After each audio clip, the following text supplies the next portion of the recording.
ሰላም እግዚአብሔር ቤተሰቦች እንደምን ከረማችሁ? እግዚአብሔር እርቶን ደግሞ እንግዲህ ክፍል 4 ላይ ደርሰናል። የሪቫይቫሉ ናፋቂ ትውልድ በሚል ጀምረናል። ያው ሙሉ የምንማረው የሪቫይቫሉና የምጽአቱ ናፋቂ ትውልድ በሚል ሆነው ከፍለ ነው። ከባለፈው ሳምንት ደግሞ የሪቫይቫሉ ናፋቂ በሚል ጀምረናል እና እንግዲህ በእነዚህ ባለፉት 3 ሳምንታት ስናነሳ የነበረው ሀሳብ እግዚአብሔር አሁን እንዲሰራ ያለበት ጊዜ እንደሆነ፣ እግዚአብሔር ደግሞ ለስራው ትውልድ እየፈለገ እንደሆነ፣ በሚሰራበት ጊዜ ገንዘብ የሚሆን ትውልድ እየፈለገ እንደሆነ አይተን የዛሬ ሳምንት አንድ መሪ አይተን ነበረ። እግዚአብሔር በክብር ሊገለጥ ሲል፣ እግዚአብሔር ሪቫይቫሉን ሊገልጥ ሲል፣ እግዚአብሔር የዘመን እንቅስቃሴዎችን ባለፉት ዘመናት ባደረገው የዘመን ቀያሪ እንቅስቃሴዎች የተለያዩ ትውልዶችን ተጠቅሟል እና አሁንም እኛን ሊጠቀም ያለበት እግዚአብሔር የሆነ ስራ ሊሰራ ያለበት ታይም እንደደረሰ ጊዜው እንደደረሰ አይተን ግን ብዙ ሰው አሁን በዚህ ዘመን ላይ በጣም በተለይ ወጣትና ታዳጊዎች እግዚአብሔር ክብር ወዴት አለ ብለው ሪቫይቫል እየተጠሙ እየጮሁ ነው። ነገር ግን እግዚአብሔር እንዴት ሪቫይቫሉን እንደሚያመጣ እንዴት መዘጋጀት እንዳለባቸው ብዙዎቹ ልብ አላሉ። ለዚህ ነው ባለፈው አንድ ሀሳብ አይተን ነበር። ሙሴ አውቅ ዘንድ እፈልጋለሁ፣ ሰው ከባልንጀራው ጋር እንደሚያወራ ያወራል፣ ግን አውቅ ዘንድ የበለጠ አውቅ ዘንድ እፈልጋለሁ እና መንገድን አሳየኛል። ለምን አውቅ ዘንድ እንማረዋለን ከሚቀጥለው ሳምንት በኋላ። እግዚአብሔር ክብር ማለት አንዱ መገለጫው አንተን በአንተነት ልወቅህ ማለት ስለሆነ ልክ እንደዚህ ሙሴ ማወቅ እፈልጋለሁ፣ እስከዛሬ ካወቅኩ በላይ አንተ ማወቅ እፈልጋለሁ፣ ግን መንገድን አሳየኛል። ስለዚህ ሳምንት ምንድን ነው ያየነው? ለምንድን ነው ስለ ሪቫይቫል የምንማረው? ሪቫይቫል ምንድን ነው የሚለው ትርጓሜው ላይ አይደለም የምንቆየው፣ ምን እናድርግ ላይ ነው የምንቆየው። ስለዚህ ባለፈው ሳምንት ምን ብለን ነበር? እግዚአብሔር የመርህ አምላክ ነው፣ መርሁ ደግሞ አይቀየርም። ብሉይም አዲስ ኪዳን ላይ ሪቫይቫል ሊያመጣ ሲል እግዚአብሔር የሚጠቀምበት መንገድ ተመሳሳይ ነው። የሚለየው የሚመጣበት መንገድ፣ የሚመጣበት አሰራር እሱ ይለያያል። እና ምን ብለናል? እንደውም ሌላ አንድ ትንሽ ሀሳብ የጨመርነው እግዚአብሔር አይደለም ትናንት ያደረገው ሊደግ አይደለም ከሴጣን ሊኮርጅ እሱ ራሱ ትናንት ያደረገውን አይደግምም በሚል ብዙ ማስረጃ አይተን ነበርና፣ ስለዚህ እግዚአብሔር ምን አይነት አምላክ? የመርህ አምላክ ነው። መርህ አይቀየርም። በአባቶቻችን እንዴት መጣ? በተመሳሳይ መርህ። ስለዚህ ከአባቶቻችን ሕይወት እየተማርን ነው። ዛሬ የምንቀጥላለን። አንድ መርህ ጀምረን ነው ባለፈው ያቆምነው። ምንድነው? እግዚአብሔር ክብር ወደኛ እንዲመጣ ምን እናድርግ ሲባል ሪቫይቫል ናፋቂ ትውልድ ምን አይነት ነው ብለን አየን። ክብር ወዴት አለ ብሎ የሚሟገት ነው። የመጀመሪያው መርህ እሱ ነው። እውነተኛ እንደ ስሙ ሪቫይቫል ናፋቂ ካስባለው ይሄ ሪቫይቫል ናፋቂ ትውልድ ምን አይነት ነው? ክብር ወዴት አለ እያለ የሚሟገት ነው ብለን ከብሉይ ኪዳን ከአዲስ ኪዳንም ሐዋርያት ድረስ እስከ መጀመሪያው ሪቫይቫል ድረስ እንዴት እግዚአብሔር ወደ እነሱ ቤት እንደመጣ እንዴት እየተሟገቱ እንደነበረ በነ ኢሳያስ፣ በነ ኤርሚያስ፣ በነ ኤልሳ አይተናል። ዛሬም እንግዲህ ከሱ ነው የምንቀጥለው ማለት ነው። ከቤተ ክርስቲያን ታሪክ በኋላስ አሁን ልብ በሉ። የመጀመሪያው ሪቫይቫል ሲመጣ በባለ 50 ቀን ሲወርድ የመጽሐፍ ቅዱስ አስተማሪዎች ዓመታትን ቆጥረው እንደሚናገሩ ትንቢተ ኢዩኤል ምዕራፍ 2 ከ28 እስከ 32 ያለውን እግዚአብሔር በመጨረሻው ዘመን መንፈሴን በሴትና በወንድ ባሪያዎች ላይ አፈሳለሁ ያለውን ጴጥሮስ ጠቀሰው። የመጀመሪያው ሪቫይቫል በቤተ ክርስቲያን ታሪክ በባለ 50 ቀን በወረደ ጊዜ ከ800 ዓመት በኋላ ለ10 ቀን እየተሟገቱ እያለ ሪቫይቫሉ መጣ። ከዛስ በኋላ በነበሩት እንቅስቃሴዎች እንዴት ነው የቀጠለው ሪቫይቫል የሚለውን ዛሬ እናያለን። ለመነሻ አንድ ክፍል አይተን እግዚአብሔር እንዲያስተምረን ጸልየን እንጀምራለን። ሁለተኛ ነገሥት ምዕራፍ 2 ላይ እንዲህ ይላል። በጌታ በኢየሱስ ስም አነበዋለሁ። ከ1 እስከ 14 ያለውን አነበዋለሁ። እንዲህም ሆነ እግዚአብሔር ኤልያስን ባውሎ ነፋስ ወደ ሰማይ ሊያወጣው በወደደ ጊዜ ኤልያስ ከኤልሳ ጋር ከጌልጌላ ተነሳ። ኤልሳም ኤልያስን እግዚአብሔር ወደ ቤቴል ልኮኛልና በዚህ ቆይ አለው። ኤልሳም ሕያው እግዚአብሔርን በሕያው ነፍስህ እምላለሁ አልለይህም አለ። ወደ ቤቴልም ወረዱ። በቤቴልም የነበሩ የነቢያት ልጆች ወደ ኤልሳ ወጥተው እግዚአብሔር ጌታን ከራስ ላይ ዛሬ እንዲወስድ አውቃልን አሉት። እርሱን አሁን አውቄአለሁ፣ ዝም በሉ አላቸው። ኤልያስም ኤልሳ ሆይ እግዚአብሔር ወደ ኢያሪኮ ልኮኛልና እባክህ በዚህ ቆይ አለው። እርሱም ሕያው እግዚአብሔርን በሕያው ነፍስህ እምላለሁ አልለይህም አለ። ወደ ኢያሪኮም መጡ። በኢያሪኮም የነበሩ የነቢያት ልጆች ወደ ኤልሳ ቀርበው እግዚአብሔር ጌታን ከራስ ላይ ዛሬ እንዲወስድ አውቃልን አሉት። እርሱም አሁን አውቄአለሁ፣ ዝም በሉ ብሎ መለሰ። ኤልሳም እግዚአብሔር ወደ ዮርዳኖስ ልኮኛልና እባክህ በዚህ ቆይ አለው። እርሱም ሕያው እግዚአብሔርን በሕያው ነፍስም እምላለሁ አልለይህም አለ። ሁለቱም ሄዱ። ከነቢያት ልጆች 50 ሰዎች ሄዱ፣ በፊታቸውም ርቀው ቆሙ። እነዚህም ሁለቱ በዮርዳኖስ ዳር ቆመው ነበረ። ኤልያስም መጎናጸፊያውን ወስዶ ጠቀለለው፣ ውሃውንም መታ፣ ወዲህና ወዲያም ተከፈለ። ሁለቱም በደረቅ ተሻገሩ። ከተሻገሩም በኋላ ኤልያስ ኤልሳዕን ካንተ ሳልወሰድ አደርግልህ ዘንድ የምትሻው ለምን አለው። ኤልሳዕም መንፈስህ በእኔ ላይ 2 እጥፍ ይሆን ዘንድ እለምንሃለሁ አለው። እርሱም አስቸጋሪ ነገር ለምንሃል፣ ነገር ግን ካንተ ዘንድ በተወሰድሁ ጊዜ ብታየኝ ይሆንልሃል፣ አለዚያ ግን አይሆንልህም አለ። ሲሄዱም እያዘገሙ ሲጫወቱ እነሆ የእሳት ሰረገላና የእሳት ፈሳሾች በመካከላቸው ገብተው ከፈሏቸው። ኤልያስም በዐውሎ ነፋስ ወደ ሰማይ ወጣ። ኤልሳዕም አይቶ አባቴ አባቴ ሆይ የእስራኤል ሰረገላና ፈረሰኞች ብሎ ጮኸ። ከዚያም ወዲያ አላየውም። ልብሱንም ይዞ ከሁለት ተረተረው። ከኤልያስም የወደቀውን መጎናጸፊያ አነሣ። ተመልሶም በዮርዳኖስ ዳር ቆመ። ከኤልሳዕም የወደቀውን መጎናጸፊያ ወስዶ ውኃውን መታና የኤልያስ አምላክ እግዚአብሔር ወዴት ነው አለ። ውኃውን በመታ ጊዜ ወዲህና ወዲያ ተከፈለ፣ ኤልሳዕም ተሻገረ ይላል። እንጸልያለን። እግዚአብሔር አብ አባት ሆይ እዚህ ጊዜና ሰዓት ያበቃን አንተ ስለሆንክ እናመሰግንሃለን።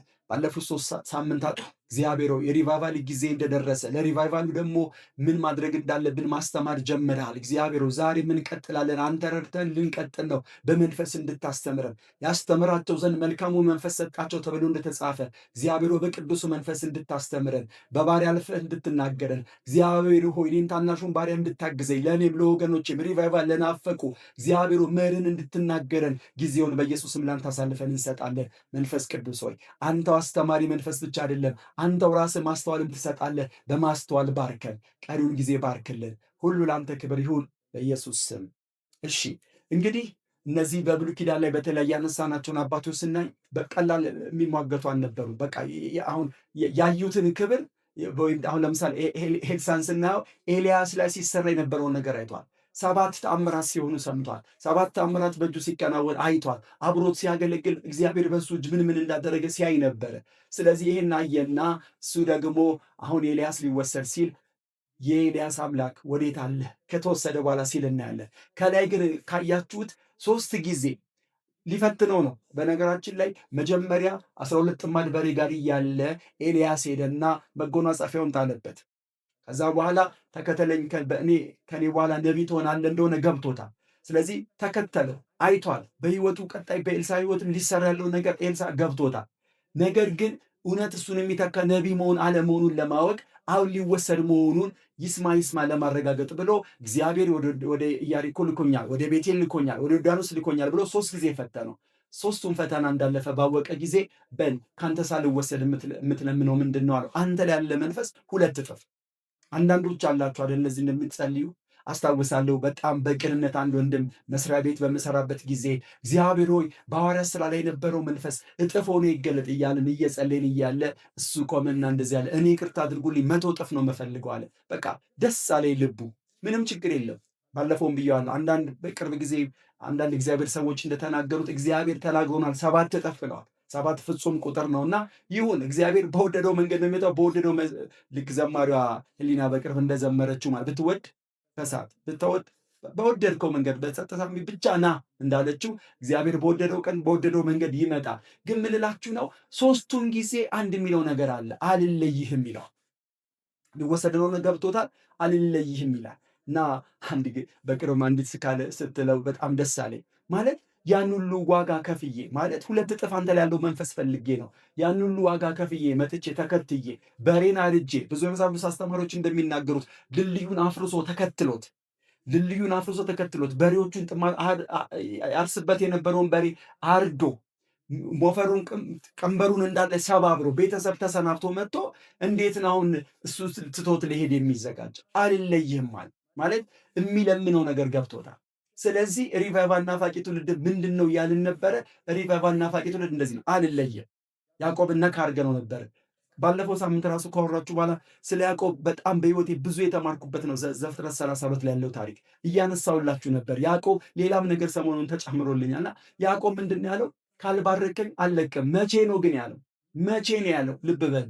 እግዚአብሔር እንደሆነ እያወቀ እየታገለ ያለው እግዚአብሔር ነው፣ ገብቶታል። አልቅሶም ለመነው የሚለው ሆሴዕ ላይ ለዚህ አውቋል ከእግዚአብሔር ጋር እየታገለ እንደሆነ እና እጩኑን ሹልዳ ሲነካው ደነዘዝ ይላል። አሁን እያለከሰ ነው፣ ግን ምን ይለዋል? አሁንም እንዳልተላቀቀ ባየ ጊዜ እግዚአብሔር ምን ይለዋል? ልቀቀኝ፣ ሊነጋ አቅላልቷል። እኛ ብንሆን አምላክ እኮ ነው እንደዚህ ያለው መከበር አለብህ ብለን የምንተው ይመስለኛል ብያችሁ ነበርና ሰሞኑን ምን እያሰብኩት ነበር? እንዲህም እያለ እኮ ይመስለኛል እንኳን አድረን ውለን ለምን አናድርም? አልለቅም። ይሄኛው ቀኝ እግሩ ቢሆን ለምሳሌ የተነካው የትኛው ክፍል እንደሆነ አይናገርም። ግራዬንም ለምን አንካሳ አታደርገው? ካልባረከኝ አልለቅም። ስለዚህ ሪቫይቫል የናፈቀ ትውልድ አንገብጋቢነት እየለመን ያለው ምን እንደሆነ ሲመጣ ምን እንደሚሰራ ከገባው ብዙ ትውልድ ወደ እግዚአብሔር መንግስት እንደሚፈልስ በእግዚአብሔር ክብር ውስጥ ሲሆን ይሄ ሲገባው ምን ይላል? አንገብጋቢነት ሲገባው ክብርህ ወዴት አለ ይላል። ብዙ ምሳሌዎችን አንስተናል። ኢሳይያስም ጋር ስትመጡ በስድስት ቁጥሮች ውስጥ ኢሳይያስ 63 ላይ በስድስት ቁጥሮች ውስጥ 4 ጊዜ ክብር ወዴት አለ ይላል።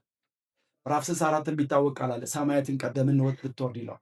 ስለዚህ እነዚህ አባቶቻችን ልብ በሉ እግዚአብሔር ራሱ እንደሚፈልግ ገብቷቸው ምን የለመነው ብለናል። እግዚአብሔር ክብሩ ከሄደ በኋላ ወዴት አለን የሚል ትውልድ ይፈልጋል። ወዴት አለ?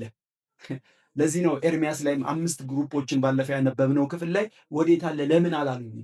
ዛሬም በዚህ ዘመን ያለ ሪቫይቫል ናፋቂ ትውልድ እንደዚህ ነው የሚለው። አሁን ካለው ጋር አይስማማም። ይሄ አይደለም ሪቫይቫል ሲመጣ እንደዚህ አይደለም። እግዚአብሔር በሙላት በካቦዱ ሲመጣ መክበር ነው የሚሆነው። እግዚአብሔርን መፍራት ነው የሚሆነው ጉባኤ ውስጥ። ይሄ አይደለም ይላል እና ምን ይላል ብለናል? ይሟገታል። ወዴት አለ? በአባቶች የሰራ አንዳንዶች እንደውም ደግሞ እንደ ኤልሳ አሁን እንዳነበብነው ክፍል ኖረውበት አይተውት ከዛ በኋላ ምን ይላሉ? እሱን ክብር ወዴት አለ አባቶች አምላክ ይላል። በጳውሎስ በሙሴ የሰራ ወዴት አለህ ይላል።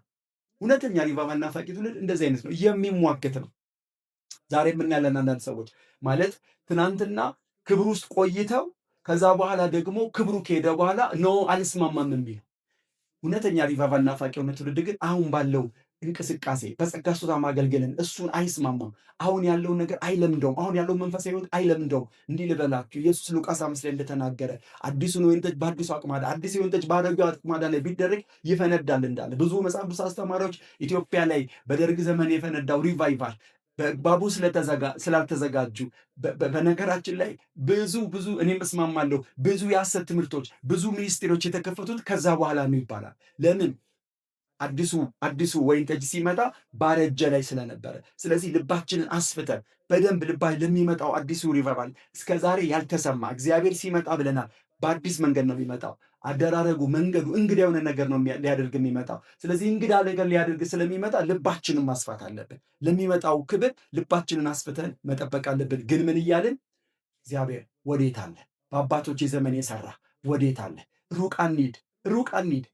ፓስተር ዳንኤል መኮንን በኦሎምፒያ መሰረት ክርስቶስ በነበሩ ጊዜ የተሰራው ስራ እናውቀዋለን። በጣም በነገራችን ላይ እኔን የምታውቁኝ አንዳንድ ወገኖች ታውቃላችሁ። ስለ ሪቫይቫል ሰው ማውራት ሲጀምር ደስ ይለኛል። ስለ ሪቫይቫል ስብከት መስማት ደስ ይለኛል። እና አንዳንዱ ሲያወሩ እውነት በዚህ ወንድም እንዲህ ተሰርቶ ነበር እላለሁ። አዎ ከ20 ከ30 ዓመት በፊት እንዲሆኑ ነበር ይሉኛል። እና አልረሳውም አንድ ወዳጄ ቀጠና 2 የነበረን አንድ ወንድም ስለሱ ሲያወራን አንድ ጊዜ አለው ማስታውሰው አለ ካፌ ይቀመጥና መናፍስት ያለባቸውን ሰዎች ካየ ተከተሉኝ ብሏቸው ያኔ አሁን ፈርሷል ያው ህንፃ ስለተሰራ ያኔ ቀጠና 2 ሸክላ ቤት ወደምትባለው ክፍል ይዟቸው ይገባል። ያስወጣቸው ተከተለኝ ሲል እያንዳንዱ የተናገራቸው መናፍስቶች ሰዎች ውስጥ ያሉ ሰዎቹ ተከትለው ይሄዳል። አይ ቲንክ ተመስገን የሚባለው እንደሚመስለኝ እሱ ራሱ አንድ ለቅሶ ቤት እየመሰከረ አንዱ እጁን ሊመታው በጥፊ ሊመታው ሲሰነዝር እጁ ደርቆ ቀረና ጌታ እንደተቀበለ ብዙ ምስክርነት ሰምተናል። አሁን ካለው ጋር ያነጻጽርና ኖ ይሄ አይደለም ይላል። ኖ ይሄ ስም መጥራት አይደለም ሲመጣ ይሄን ብቻ አይደለም የሚሰራው ከፈለገ እኮ ሊያደርግ ይችላል። ብዙ ግን በጣም ባለፉት ዘመናት በሪቫይቫሉ ጊዜ የተከናወኑ ስናነብ አሁን ካለው ጋር ስናነብ በፍጹም ምኑም አይመሳሰልም። ታሪክ አለ፣ መጽሐፍ ቅዱስ ላይ የተጻፈ እውነት አለን። የአባቶቻችን ታሪክ ተጽፏል እና ባለው ነገር አይረካም፣ ያለውን ህይወት አይለምድም። ወንድማችን ይድኔ ሲዘምር እንዳለው ያሰለቻል ሲደገም ትናንትና ሰልችቶኛል ድግንግሞሽ ህይወት ብሎ ይጮሃል፣ ይቃትታል፣ ይማልዳል። ስለዚህ እውነተኛ ሪቫይቫል ናፋቂ ትውልድ ምን ይላል? ክብር ወዴት አለ ይላል። እንግዲህ ዛሬ የምናያቸው ሰዎች በ2000 ዓመታት በቤተ ክርስቲያን ታሪክ የተነሱት ሪቫይቫል ላይ የተጠቀመባቸው ሰዎች እንዴት ተሟግተው ነው ወደ ህይወታቸው የመጣ? በመሟገታቸው ነው ላሳያችሁ የምፈልገው። ባለፈው ብዬዋለሁ። እነዚህ ባለፈው ሁለተኛ ክፍል ላይ ያነሷቸው ሰዎች ከዚህ በኋላ እንደጋግማቸዋለን። ለምን መርህ ነው የምንማረው። ወደ እነሱ ህይወት እንዴት መጣ? እነዚህ ሰዎች በነገራችን ላይ በጾም ጸሎት ጭምር ስለተሟገቱት ነው የእግዚአብሔር ክብር ወደ እነሱ የመጣው። እደግመዋለሁ፣ በጾም ጸሎት ጭምር በብዙ ተሟጋች በብዙ ተጋድሎ በብዙ ሙግት ነው ወደ ህይወታቸው እግዚአብሔር ክብር የመጣውና በነገራችን ላይ አብዛኛው እንደ ጾሙም ስለማነሳ በዚሁ ልጠቁም። ጾም ጸሎት ያው ብዙዎቻችን እንደምናውቀው ራስን ማዋረጃ መንገድ ነው አይደል? እሱ ብቻ ግን አይደለም። የምንፈልገው ነገር ምን ያህል እንደፈለግነው ማሳያ ነው። ለምሳሌ ሲርበኝ ሲጠማኝ ምን ለማለት የሚያመች እንዲህ ነው የራበኝ ክብርህ፣ እንዲህ ነው ክብርህ የጠማኝ ለማለት ያመቻል። ራስን ማወረጃ ነው። ስብስብ ብለን እንድንጸልይ ያደርጋል። ደግሞ ምን ያደርጋል እንዳልኳችሁ ማጮህ ያለ የፈለግኩት ነገር ምን ያህል አንገብጋቢ እንደሆነ ምን ያህል እኔም በጣም እንደተራኩት እንደፈለግኩት ማሳያም ነውና በጾም ጸሎት ጭምር ነው የተሟገቱት። እንደባለፈው 15 ቀን ወይ ሁለተኛ ክፍል እንዳነሳሁት አድርጌ ትንሽ ላንሳላችሁ። ለምሳሌ ጆን ዌስሊ የቅድስና ሪቫይቫል የተባለውን ሁለተኛውን በረከት ተብሎ የተጠቀሰውን ይህን ሪቫይቫል እንዴት ነው ያመጣው ሲባል የሚገርማችሁ በሳምንት ሁለት እየጾመ ሮብና ቋሚ የጾም ጸሎት ቀኑ ነበር። 5 ሆኖ ነበር የጀመሩት። በኋላ ነው ቀስ እያሉ 7 ያሉት። እነዚህ 5 ሰዎች እንዴት ነበር ሪቫይቫሉን ሲጠሙ የነበረው? እንዴት ነው ያ ክብር ወዴታችን ይሉ የነበሩት? ከሌሊቱ 10 ሰዓት እስከ 1 ሰዓት ከሰኞ እስከ እሑድ በየቀኑ 3 ሰዓት እየጸለዩ ሮብና አርብ እየጾሙ በኋላም አርቡን አዳር አድርገውት እያለ ከ2 ዓመት በኋላ ነው ያ ሪቫይቫል የመጣው። አዳር ፕሮግራማቸው ላይ ድንገት መጣ ማለት ነው። አስቡት። ያው የእንቅስቃሴዎቹን ታሪክ ሂደት ሁለተኛው ክፍል ላይ ባየን ጊዜ ተናግሬያለሁ። ከ1000 ምናምን ዓመት በኋላ በማርቲን ሉተር የመጣው ሪቫይቫል የቃል ታድሶ ነው። በዚህ ሰው ግን የመጣው ካቦድ የሆነው መቅበድን የሆነው ምክንያቱም ከዛ የአዳር ፕሮግራም በኋላ ያን ሪቫይቫል ይዘው ያን ካቦድ ይዘው ወደ ቤተ ክርስቲያን ሲገቡ ቄሱ አልቻለም። ያስተምርበት የነበረው ቤተ ክርስቲያን ያገለግልበት የነበረው ቤተክርስቲያን ውጣልን ያሉት በቃ ካቦዱ ነው። እነዚህ 70 ሰዎች ተሸክመው ቤተ ክርስቲያን የገቡት ማለት ነው። ባለፈው ነግሬያቸዋል። ብዙ ነገር በዚህ ሰው ሆኗል። ማረሳው በጣም ከዚህ ከጆን ዌስሊ ምስክርነት የሚገርመኝ አንድ ጊዜ አንዲት ከተማን ጎብኝቷት ሄደ እና ከዛ በኋላ መጠጥ ሳይሸጥ ቆየ። ከ100 ዓመት በኋላ እሱ የጎበኛት ከተማ እንግዲህ ወይ ጸልዮን እዚሽ ከተማ ላይ መጠጥ አይሸጥ ብሎ ከሆነ አላውቅም፣ ግን እዛሽ ከተማ ከረገጠ ከወጣ በኋላ ከ100 ዓመት በኋላ ሌላ ሰው እዛሽ ከተማ ገብቶ መጠጥ ቢፈልግ አጣና እንደውም ባለ ሱቅ ጠየቀው።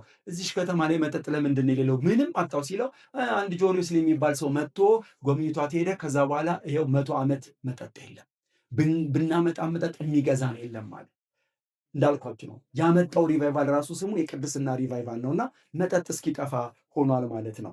ልብ በሉ።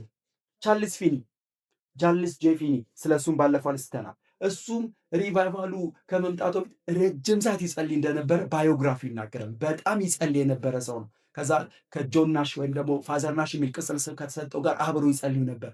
ጆን ናሽ የሚታወቀው 2-3 ሳምንት ቀደም ብሎ ይሄዳል። እየቃተተ ነው የሚጸልየው።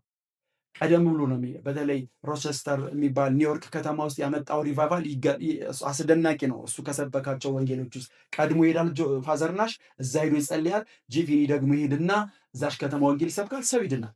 ይሄ ግን ይለያል። እንደውም ጋሽ በቄ በሪቫይቫል መጽሐፋቸው ስለዚህ ታሪክ ሲናገሩ እንዴት አንድ ከተማ በአንድ ቀን ይወለዳል ከሚለው ኢሳያስ ካለው ጋር ትንቢት ጋር አገናኝተውት ይናገራሉ። አንድ ከተማ በሙሉ ነው ዳግም የተወለደው ጌታን የተቀበሉት 10,000 ሰው ከዛ በዙሪያ ያሉ ሰዎች ሁሉ እየመጡ ጌታን ተቀብለው ወደ 100,000 ግን እንዴት ነው ፋዘር ናሽ የሚባለው እየሄደ ዳንኤል ናሽ ይባለው ዋናው ስሙና እየጮኸ እየቃተተ እናረሳውም። አንድ ታሪኩ ላይ ሳነብ አንዲት እህት ሆስቴል ነበር ያረፈውና የአዳሪ ትምህርት ቤት ክፍል ሰጥታው ከ3 ሰው ጋር እየጸለየ ነበር እዛሽ ከተማ ላይ እግዚአብሔር ክብር እንዲመጣና የሚገርመው ጂፊኒ ሲመጣ ቀኑ ደርሶ እቺ ታገኘውና የምልህ አንድ ዳንኤል ናሽ የሚባል ሰው ታውቃለህ? ና ላሳያ። ምንድን ነው አላት። 3 ቀናቸው አልበሉም። 3 ቀን ሙሉ አልበሉም። በሲቃ ነው የሚቃትቱት። ጤነኛ አይመስሉ የሆነ ነገር ሳይሆን አይቀርም። ታዩ አውቀዋለሁ እየጸለይ ነው አላት። እንደዚህ የሚቃትት ሰው ነበር። እንዲቃትታል የእግዚአብሔር ክብር እዛሽ ከተማ ላይ ይመጣል ማለት ነው። ስለዚህ ሰው ታሪክ ፍጻሜን ብትሰሙ እየጸለየ ነው የሞተው። ኔጌቲቭ በረዶ ላይ ዲሴምበር ላይ ኔጌቲቭ ከተማው ላይ ኔጌቲቭ በነበረበት ጊዜ ተንበርክኮ እየጸለየ ነው የሞተው እና ምኞቱን ሳይሞት በፊት የሚል የነበረው እየጸለይኩ ቢሞት ይል ነበር እና በጸሎት ነው ክብር ያመጡት። ኢቫን ሮበርትስ ዌልስ ላይ ትልቅ ሪቫይቫል ያስነሳ ሰው። የዚህ ሰውን ባዮግራፊ ብትሰሙ ያስገርማል። 13 ዓመቱ ላይ ነው ሪቫይቫል ብሎ መጸለይ ጀምሮ ከተማይ ላይ ሪቫይቫል ዌልስ ላይ የእግዚአብሔር ክብር ይምጣ እያለ 13 ዓመቱ ላይ ጀምሮ እስከ 26 ዓመቱ ድረስ ሲጾም ነበር። ከዛ ምንድን ያደረገው ጾም ጸሎትን በነገራችን ላይ እንደዚህ ልበላችሁ፣ አንዳንድ ሰዎች ይሟገቱና ቀኑ ሲረዝምባቸው ፌርማታ ይወርዳሉ። ባለፈው እንዳልኳቸው እኔ ግን እንደዚህ ነው የሆንኩት። እልህ ነው ሊይዘን የሚገባው እልህ ነው። ካልመጣ ዞር አልልም። በቃ ያዕቆብ እንዳለው በቃ የፈለገ ነገር ይሁን፣ የፈለገ ይመመኝ፣ ከፈለገ ለምን አልሞትም፣ ሪቫይቫል ይምጣ። ይሄ ሰው 13 ዓመት ሙሉ ነው የጾመው። ቢቆይበትም አልደከመም። እልህ ይዞ እንደውም ሰዓቱን እየጨመረ 8 ሰዓት ያህል በቀን እየጸለየ በኋላ ወጣት ማስታወቂያ ተናግሮ ቤተክርስቲያን ወጣቶቹን ሰበሰበ። ከነሱ ጋር ሁሉ መጸለይ ጀመረ። ሌሊት ከ9 ሰዓት እስከ 11 ሰዓት ይጸልይ ነበር። ልብ በሉ 13 ዓመት ከጸለየ በኋላ ነው ያ ሪቫይቫል በዛም ከተማ የተደገመው። የሚገርመው አሜሪካ ሁሉ ይህን ሪቫይቫል ሲሰሙ እኛም ሀገር ይደገም ብለው አንዳንድ ከንቲባዎች ፈቅደው ስራ ተዘግቶ ሁሉ ጸልየው ነው ያ ሪቫይቫል ወደ ከተማቸው የመጣው ማለት ነው። የሚገርመው የዌልሱ ሪቫይቫል በቅርብ ያው በነገራችን ላይ ጋሽ በቂ ይሉታል የዌልሱ ሪቫይቫል ገና ተመርምሮ ገና ተዳሶ አላለቀም ይላሉ። አንዱ መጽሐፍ ላይ አንበባችሁ ሌላ አዲስ ነገር ታያላችሁ። እና በቅርብ የምንሰማው ለ2 ዓመት የእንግሊዝ ፕሪሚየር ሊግ አልተካሄደም። ዌልስ ላይ ሪቫይቫሉ የተነሳ ሰዓት ለ2 ዓመት እንግሊዝ ፕሪሚየር ሊግ እስኪቋረጥ የሚገርም ሪቫይቫል የመጣው ግን በብዙ ምጥ።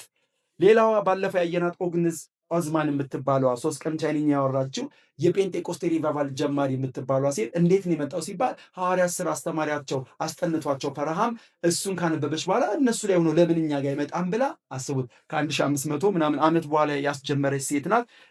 ከዛ በኋላ እንዲስፋፋ የጴንጤቆስቴን ያደረገው ደግሞ ዊሊያም ጄ ሲሞር የሚባለውም ሰው እሱም ታውቃላችሁ ይሄን ከሰማ በኋላ ከዛ በኋላ በጣም ይጸልይ ነበረ በብዙ ጾም ጸሎት ኦልሞስት ዓመት ከ6 ወር አካባቢ ጾም ጸሎት ይዞ ነበር።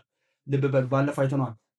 ጃንዋሪ 1 1901 ጃንዋሪ 1 1901 ላይ ነው ኦግነስ ኦዝማን ላይ ፔንቴኮስት ሪቫይቫል የጀመረው። ዊሊያም ሲሞር ግን ከ5 ዓመት በኋላ እሱ ቆይቶ ትምህርት ቤቱ ይህን ነገር ከሰማ ኦልሞስት 1 ዓመት ከ6 ወር ጾሟል። ከዛ በኋላ ምንድን ያደረገው የተወሰኑ ግሩፖችን ሰበሰበና ቃል እንግባ በቃ ቃል እንግባ 10 ቀን በውሃ ብቻ ነው የምንጾመው 10 ቀን አንወጣም ብሎ የተወሰኑ ወደ 36 የሚሆኑ ሰዎችን ሰብስቦ ከሱ ጋር 37 አካባቢ ይሆናሉ ሰብስቦ እየጾሙ እያለ 3ኛው ቀን ላይ ነው ጴንጤቆስጤ ሪቫይቫል የፈነዳው። ባለፈው ትንሽ አንዳንድ ታሪኮቹን ተናግሬያለሁ። ልብ በሉ 3ኛው ቀን ላይ ግን ለስንት ቀን ኦልሞስት እንደውም ታሪክ አጥኚዎች እንደሚናገሩት መጀመሪያ ለ3 ሰዓት ነው መጸለይ የጀመረው። ከዛ ለ5 ሰዓት አደረገው። ከዛ 7 ሰዓት እያለ እየጨመረ መጥቶ ነው ሪቫይቫሉ የፈነዳው ማለት ነው። ሌላው ጆን ጂ ሌክ የሚባል ቅጽል ስም አለው። ኤማን ኦፍ ፋስቲንግ ይባላል። ይህ የጾም ጸሎት ሰው የሚባል ሰው ነው። ከዊሊያም ሲሞር ጋር የነበረ ሰው ነው እና አብረው አገልግለዋል። ያን ካቦድ አይቷል። ከዛ እግዚአብሔር ክብር ከ7 ዓመት በኋላ ከሄደ በኋላ ጆን ጂ ሌክ አልተስማማም። ቅድም እንዳልከው አልተስማማም። በዛ በደረቀው ህይወት መኖር ማገልገል አልፈለገም። ስለዚህ 9 ወር ዘጋ። 9 ወር ቤት ውስጥ ገባ። 9 ወር ጾመ።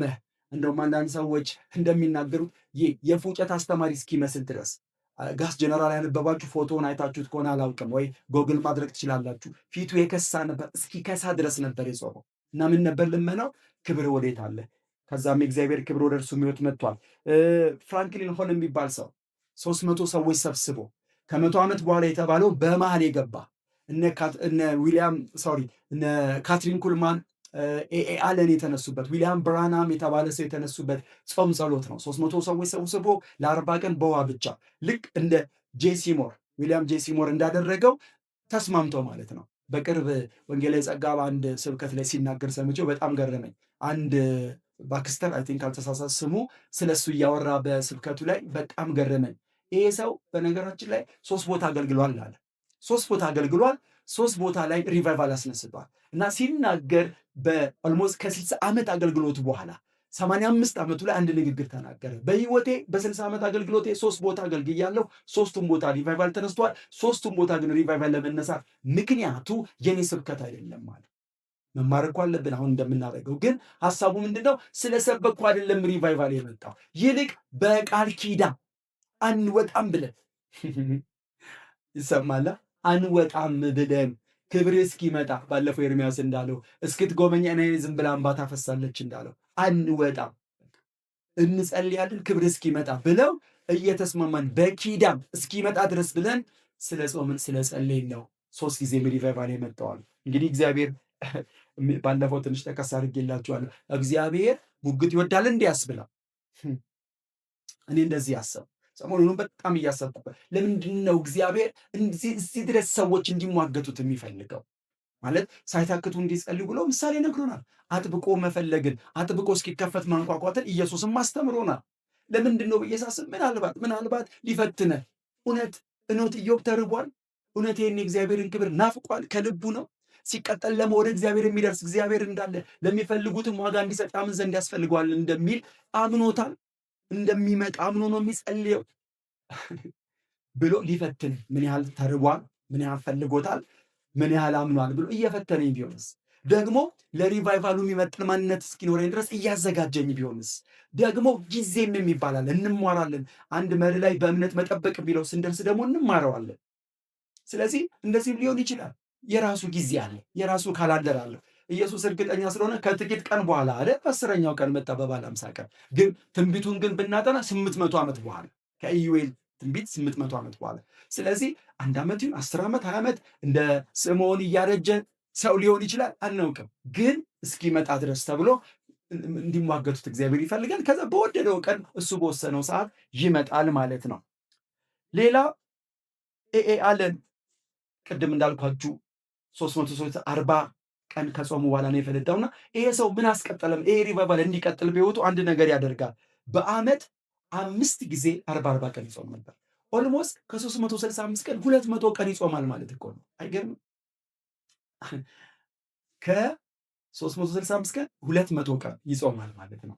ሌላ ባለፈው ያየናቸው ሰዎች ስለሆንን አልፏለሁ።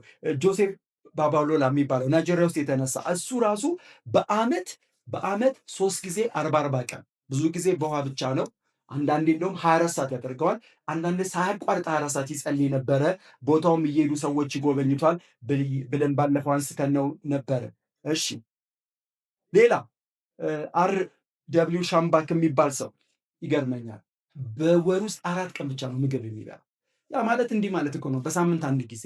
በነገራችን ላይ በዚህ አጋጣሚ ልናገር ማለት እግዚአብሔር በልባችሁ ካላስቀመጠ ለውስጧችሁ ካላመጣ በድፍረት መጀመር የለብንም። ፍራንክሊን ሆል ባለፈው ከተናገርኩት አላውቅም፣ አብረው ሲጸሉት ከነበረ ከ300 ሰዎች ውስጥ 28 ሰዎች ሞተዋል። የጤና ችግር ካለብን እንደገና ደግሞ ምናልባት ውስጡ ኮንፈርሜሽን ከሌለ ማረጋገጫ ከሌለ ደፍሮ በቃ 40 ቀን ሳልበላ እንደዛ አይደረግም።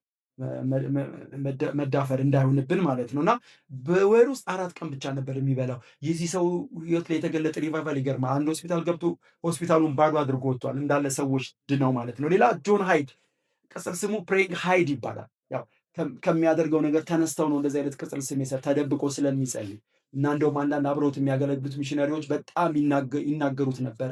ምንድን ነው ይሄ ሰው አይሰራም እንዴ? አያገለግልም? ሚሽነሪ ተብሎ መጥቶ ሊያገለግልን ድረስ መጥቶ ብዙ ሰዓቱን የሚያሳልፈው በጸሎት ነው ጆን ሃይድ የተባለው ሰው። እና የሚገርማችሁ ስለ ሚሽን ትምህርት አንድ ሰው እያስተማረ እያለ ስለ ህንድ አወራ። በዘመኑ ያኔ ኦልሞስት ከህንድ ህዝብ 1% አይሞላም ክርስቲያኑ ብሎ ሲናገር ሸክም ገባበት። በባቡር ሄደ። ታማሚ ነው። ብዙዎቹ እንደውም ተቃውሞታል። አንድ ጆሮ በደንብ አይሰማም። እንዴት አድርገህ ነው የምትሰብከው ይባል ነበር። ከዛም በኋላ በጣም የሚጸልይ ሰው ሆነ። ይጸልይ ጀመረ። በአንድ ጸሎቱ ይታወቃል። ምን ይላል? ነፍሳትን ስጠኝ ወይ ግደለኝ ነው የሚለው። እና የሆነ ሰዓት መወራረድ ጀመረ። ዛሬ እወጣለሁ፣ አንድ ሰው ስጠኝ። ይወጣል፣ 2 ሰው ስጠኝ ዛሬ እንዳለው ነው ጌታ። እንደዚህ ድረስ ነው የሚሟገተው። እና ይሄ ሰው በነገራችን ላይ ፑንጃብ ውስጥ የሚገርም ሪቫይቫል አስነስቷል። ህንዶች በደንብ ያውቁታል ይሄን ሰው። እና ሐኪም ቤት የሆነ ጊዜ ታሞ ሄደ። ታየ፣ ልብህ አብጧል፣ ቦታውን ለቋል፣ እባክህ ከዚህ በኋላ እረፍት አድርግ ይባላል። እቤቱ ይገባና እሺ ብሎ ሊያርፍ ይልና አንድ ነገር ይሰማዋል። እንዲህ ይላል፣ ብድግ ይላል። ሰማይ ጣልቃ የሚገባ የሚማልድ ሰው እየፈለገ ትውልድ ወደ ሲኦል እየተነዳ እንዴት ነው የምተኛው ብሎ ተነስቶ ይጸልያል። እና ብዙ ጊዜ ተደጋጋሚ ሐኪም መክሮት እምቢ ብሎ በኋላ በጊዜ ነው የሞተው። 46 ዓመቱ ላይ ነው የሞተው። እና የሚገርመው ግን ህንዶች አይረሱትም ይህን ሰው። ብዙ ሰዎች የእሱን ጓደኞች እንደመሰከሩ እሱ ሰው ከሞተ በኋላ ያ ይሰማቸው የነበረ ካቦድ የለም፣ አብሮት ሄዷል ይላሉ። ሌላ ጆርጅ ኖክስ የሚባል ይሄ ደግሞ በአንድ ጸሎቱ ይታወቃል። ጆን ሃይድ ነፍሳትን ስጠኝ ወይ ግደለኝ ነው። ጆን ኖክስ የሚባለው ደግሞ ሰውዬ የሚጸልየው ጸሎት ስኮትላንድ ስጠኝ ወይ ግደለኝ የሚል ጸሎት፣ እንዲህ ነበር የሚሟገተው። እና በዘመኑ የነበረች ታሪክ ላይ የተዘገበ ነው ማውራላችሁ። ባዮግራፊው እየገባችሁ ምላችሁ ማየት ትችላላችሁ ጎግል ላይ። ይሄም ሰው የሚጸልየውን ጸሎት ንግስቷ ጋር ደርሷል። የእንግሊዝ ንግስት የነበረች ያኔ 5ቱን ከተማ እነ ዌልስን ጨምሮ ታስተዳድር ነበርና እንግሊዝ ንግስት የነበረች ንግስት ሜሪ የምትባል ሴት ትፈራው ነበረ። በጣም ብዙ ሰው በጭካኔ ገድላለች።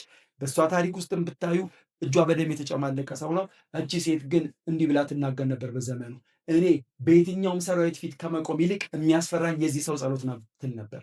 እና ስኮትላንድ ስትይ ወይ ግደለኝ ብሎ እግዚአብሔር ክብር በስኮትላንድ ላይ ያመጣ ሰው ነው። በነገራችን ላይ የምስራቅ አፍሪካም የሚባል እያጠበብን ስንመጣ ወደ ምስራቅ አፍሪካውም ሪቫይቫል ስንመጣ እሱም የጀመረው የምስራቅ አፍሪካ የተባለበት ምንድነው? ብዙ መጽሐፍ ቅዱስ አስተማሪዎች እንደሚናገሩት ሩዋንዳ ላይ የተነሳው ይሄ ሪቫይቫል ወደ ኬንያ፣ ከኬንያ ደግሞ በኦማይ ቻቻ አማካኝነት ኢትዮጵያ ስለገባ ማለት ነው እና ምስራቅ አፍሪካን፣ ኡጋንዳን፣ ኬንያን ያዳረሰ ሪቫይቫል ነው። መነሻው ሁለት ሰዎች ከአሜሪካ ሲመጡ ከተማይቱ የመጀመሪያው ክፍል ላይ እንደተናገርኩት አመት ሲመዛ ርኩሰት ጫፍ ሲደርስ ያ እግዚአብሔር የሚሰራበት ታይም ነውና ሲመጡ አይደለም የማያምነው አይደለም አሕዛብ ክርስቲያኑ ማህበረሰብ ራሱ በርኩሰት ተጨማልቆ ነው ያገኙት እና ያን ጊዜ በቃ ሁለቱ ሰዎች መጸለይ ጀመሩ። እግዚአብሔር ወይ ሪቫይቫል እዚህ ከተማ ላይ ይምጣ ወይ ግደለን ብለው ጸለዩ። የሚገርመው እንዲህ እያደሩ በጾም ጸሎት ሁሉ እየጸለዩ እያለ ነው ሪቫይቫሉ የፈነዳው። አንድ ያላወቁም በህይወታቸው ትልቅ ነገር እንደተሸከሙ ሲወጡ ሰው እያያቸው ተንበርክኮ ምን እናድርግ ይላቸው ነበረ። ወደ እኛ ደግሞ እንምጣ። እንደው አንዱን ሪቫይቫል ታሪክ ብናነሳ ከ30 ዓመት በፊት ያ ማለት በ1981 ያ ማለት የዛሬ 37 ዓመት አካባቢ ያቤሎ ላይ ሪቫይቫል ፈንድተው ነበር እና የዚህ ሪቫይቫል ተቋዳሽ የሆኑ ሰዎች አሉ። ቄስ ጋልጋሎ ታሪካዊ ዝናብ የሚለውን መጽሐፍ ላይ በደንብ ዘግበውልናል። ወንጌላዊ ደግሞ ጸጋብም እዛ ይሄ ሪቫይቫል አብሮ እንደነበረ ይናገራልና ሪቫይቫሉ ግን የተነሳው ባለፈው በታሪክ ውስጥ ነካ አድርጌላችኋለሁ የሆስቴል ተማሪዎች ናቸው። እና ሪቫይቫሉ እንዴት ነው አጀማመሩን ያደረገው? አንድ ዳዊትና ገነት የተባሉ ወንድምና እህት ናቸው። ቦሌ ቡራ ከሚባል ከተማ ይመጣሉ እና እዛ ሆስቴል እየተማሩ ያቤሎ ላይ ይነግሯቸዋል። ኧረ እኛ ሀገር እኮ ይላሉ የሆነ ሪቫይቫል አለ፣ በልሳን መናገር አለ፣ ትንቢት አለ፣ መገለጥ አለ ተብለው ሲነገራቸው ጊዜ እነዚህ ገና ታዳጊ የሆኑ ተሰብስበው መጸለይ ጀመሩ። እና እየጸለዩ እየተሟገቱ ጸሎት ራሳቸው እስከተቱት እግዚአብሔር ወዴት አለ እነዚህ የጸጋ ስጦታዎች እኛ ለሚገለጥ እያሉ እየጸለዩ እያሉ አንድ ምሽት ላይ ፕሮግራሙ የሚያበቃው ለመዘምራን ብለው ቡድን መስርቷል ለመካነ ኢየሱስ ቤተክርስቲያን መዝሙር እየተለማመዱ እያለ ቆይተው 1 ሰዓት አካባቢ ጸሎት ተጀመረ እና ድንገት ይሄ ታሪክ ሲዘገብ ምንድን ነው የሚለው? አንደኛው ሰው ንስሐ ይጀምራል። ማረኝ እያለ ንስሐው ተቀጣጠለ። ከዛ በኋላ ሪቫይቫል ፈነዳ። በልሳን መጸለይ ጀመሩ። እንግዲህ ኢትዮጵያ ውስጥ ራሱ በሙግት ነበር ማለት ነው ሪቫይቫል የመጣው ማለት ነው። እንግዲህ እነዚህ ሁሉ ምስክርነቶች ስንጠቀልላቸው እንዳለ ያየናቸው ከጆን ዌስሊ ጀምሮ እስከ ኢትዮጵያ ድረስ የተነሱ ሪቫይቫል ስናያቸው እንግዲህ እግዚአብሔር እንድንሟገተው እንደሚፈልግ ያሳያል። እግዚአብሔር እንድንሟገተው እንደሚፈልግ እንግዲህ ሪቫይቫል ናፋቂ ትውልድ ዳግም እስከሚመጣ ድረስ ዳግም ያ ክብር እስከሚገለጥ ድረስ የሚሟገት ነው ማለት ነው። አስቡ፣ ከዘፍጥረት ጀምረን ያየ ነው እስከኛ ሀገር ድረስ ከያዕቆብ እስከኛ ድረስ ማለት ነው። ስለዚህ እየለመን ነው ያለነው ክብር ምን እንደሆነ ሲመጣ ምን እንደሚያደርግ በቃ አንገብጋቢነቱ ከገባን ማለት እኔ ደግሜ ልበላችሁ ዛሬ እንደዚህ ልበል። ለምሳሌ አንድ መድኃኒት እኔ ዛሬ ምን እያሰብኩ ነበረ የሆነ ጊዜ ላይ 9ኛ ክፍል ተማሪ እያለሁ ታማሚ ነበርኩና እናቴ የልብ ጥቁር አንበሳ ባደረግኩት ሕክምና መድኃኒት ካገኘሽ ለኔ ነገር የለም ማለት አዲስ አበባ ታገኙ ማለት እውነትም እንደተባለ ተፈለገ ታጥቅ መጨረሻ ላይ ያቺ መድኃኒት የተገኘችው ወደ ቃሊቲ አካባቢ ከነማ መድኃኒት ቤት አገኘችው። እና እንግዲህ እናቴ ለምንድን ነው እንደዚህ የተንከራተተችው ከተባለ ምክንያቱ አንድ ነው፣ የልጇ ፈውስ። ልቤን ታምሜያለሁ። ጂሲ የሚባል ትምህርት ቤት ነበር ሃይስኩል የተማርኩት 9ኛ ክፍል እያለሁ ነው የጀመረኝ እና ኢቨን ትምህርት ቤቱን ዲን አስፈቅደን በታክሲ እዛ ፔፕሲ ጋር ወልጄ እንድገባ ሁሉ ተፈቅዶ ማለት ነው። እና ምን እላችሁ ነው የልጇን መድኃኒት ስለፈለገች ያን መድኃኒት ፍለጋ ዞራለች። በነገራችን ላይ በዚሁ አጋጣሚ ልመስክር፣ ይሄ መድኃኒት ራሱ አላሸለኝም። የሆነ ለውጦች ነበሩ ግን አልተሻለኝም። መጨረሻ ላይ ጌታን ተቀብዬ 10ኛ ክፍል እያለሁ ውሃ ጥምቀት ተጠምቄ ስወጣ ነው ልቤ ሰላም ሆነ። ከዛ በኋላ ቤቴል ሆስፒታልን በምሰራበት ጊዜ ከአንዴም ሁለቴ ተመርምሬያለሁ።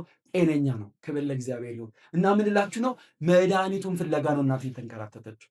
ልክ እንደዚሁ ማለት እኛም እየለመን ያለው ነገር ለመንፈሳዊ ሽባነታችን፣ አሁን ላለንበት ለተዘበራረቀ ነገር፣ አሁን ላለንበት ቤተክርስቲያን ላለችበት ዝብርቅርቅ ለወጣው ነገር፣ አሁን የጌታ ስም እያሰደበች ላለችው ቤተክርስቲያን፣ ለምድራችን እደግሟለሁ፣ ባለፈውን ብያለሁ፣ ለግሌ፣ ለኔ፣ ለቤቴ፣ ለአገልግሎቴ፣ ለቤተ ክርስቲያን፣ ለምድሬ መፍትሄ ነው የሚያመጣው። ይሄ ሪቫይቫል ብቻ ነው መፍትሄው። አሁን ላለንበት ዝብርቅርቅ ላለ ህይወት፣ አሁን ላለንበት ስንክሳሩ ለወጣ ህይወት መግለጽ ራሱ ያቅተኛል። አሁን ያለንበትን ህይወት እናንተ ከለመዳችሁታል። አልፈልገው ብዙ ሰዎች አዎ በቃ እንዳስተማርኩት አንተ እንዲህ ካልክ እኛ ምን ልበል? ኖ ኖ ኖ እኔ ይሄ አይደለም የታየልን ህይወት፣ ይሄ አይደለም ልኬቱ። ባለፈው እንዳልኳችሁ እግዚአብሔር ያየላት ቤተክርስቲያንን በመጨረሻው ዘመን ከተራሮች ራስ በላይ ከፍ ከፍ ትላለች ነው የተባለው። ይሄ አይደለም፣ ይሄ አይደለም። እንዲህ እንድትሉ እፈልጋለሁ። እውነት ሪቫይቫል የተጠማችሁ ከሆናችሁ እንደዚህ ነው የምትሟገቱት። ስለዚህ መድኃኒቱ እሱ ከሆነ ዝም አትሉ። ሌላው ለአልዎቱ የሆነ ጽኑ ፍቅር ካላችሁ ዝም አትሉ። ገብጋቢነቱ ከገባችሁ መፍትሄ ለሁሉም ቁልፍ እሱ ጋር እንዳለ ሪቫይቫሉ ሲመጣ እንደሚፈታ ቁልፍ እሱ እንደሆነ ከገባችሁ፣ አሁን ለምሳሌ እግዚአብሔርን መፍራት ከጉባኤ ጠፍቷል ካላችሁ ሲመጣ አሁን በትንሽ እግዚአብሔርን በመፍራት ስኖር ይመጣል። ጉባኤያችን ላይ ካቦዱ ሲመጣ ደግሞ ጉባኤው ራሱ አይደለም ምድር ራሱ እግዚአብሔርን መፍራት ይሆናል ማለት ነው። ስለዚህ መፍትሄው እሱ ነው። ሌላው እውነት ለአልዎቱ ጽኑ ፍቅር ካለን በሄደው ክብር ለሱ ለሄደው ክብር ጽኑ ፍቅር ካለን ዝም አትል። ለምንድን ነው እንደዚህ ዛሬ የማነሳላችሁ? አንድ ጊዜ ነው መንፈስ ቅዱስ እንደዚህ ያወራል። ለአልዎቱ የሆነ ጽኑ ፍቅር በሚል እግዚአብሔር መልእክት ሰጠ። እነማን ጋር ወስዶ መሰላችሁ? ትዝ ይላችኋል። ሁለተኛ ሳሙኤል ምዕራፍ 4 ላይ ያለ ታሪክ። አፍኒንና ፊንሐስ እግዚአብሔር ሊዳፈሩ የነበሩ ታቦቱን ይዘው ወጡ፣ ተገደሉ፣ ታቦቱ ተማረከ እና እዛ ጋር ኤሊ እውነት ነው ምዕራፍ 3 ላይ ተነክፏል እናየዋለን።